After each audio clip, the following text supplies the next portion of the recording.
generate solutions and graphs of equations. Essential question: what ways can solutions to equations be represented? What do solutions represent? Example 1. Jada has time on the weekends to earn some money.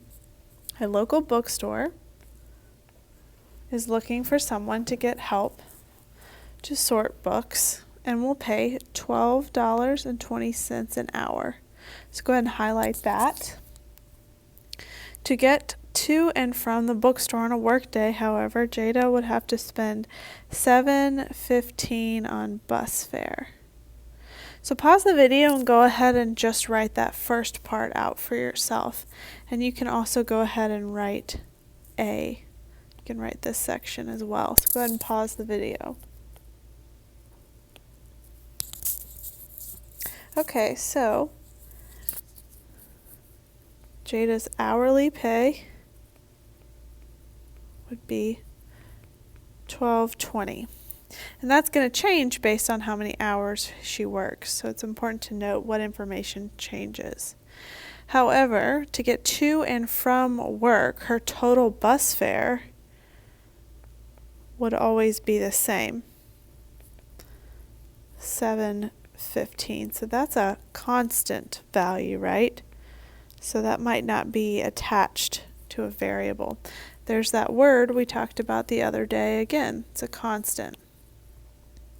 Write an equation that represents Jada's take-home earnings in dollars, E, if she works at the bookstore for H hours in one day. Okay, so her total take-home earnings is E, right? What does that equal? Well, if she works H hours, the number of hours she gets paid gets multiplied by her hourly pay. So $12.20 times H. But we want to talk about her take-home earnings, and she has to spend money to travel to and from work. So we needed to subtract $7.15 from that value. And so this is an equation that represents her earnings. Notice that this is a constant.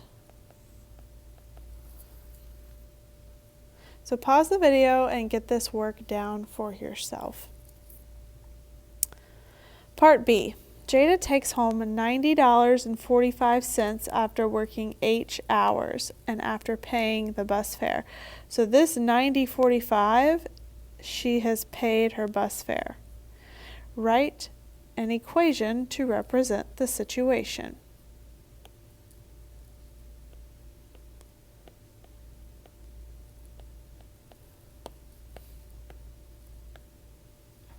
All right, so I have 90.45 is her total earnings, and she makes $12.20 an hour minus her total bus fare.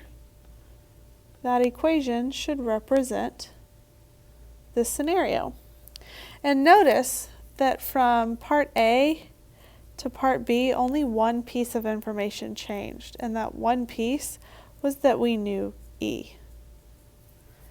All right. Is 4 a solution to the last equation you wrote? What about 7? So I want you to decide what you think before I tell you the answer.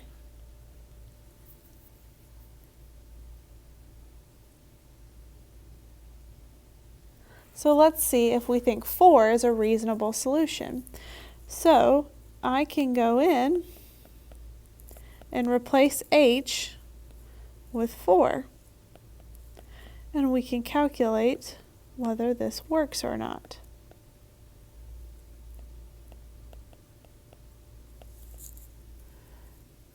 And I'm going to tell you that these equations will not be equal.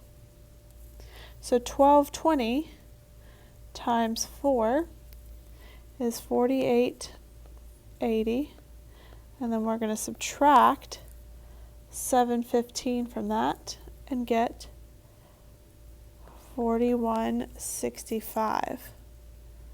So that does not equal that. So what we do know from this work, though, is that if she only works 4 hours, she's going to make this much money, not that. So looking at that, I would estimate that maybe 7 could be the right answer. Maybe even 8 is the right answer, right? Because this is almost half of what we have here. So let's see if 7 works. 1220 times 7 minus 715. Well, 1220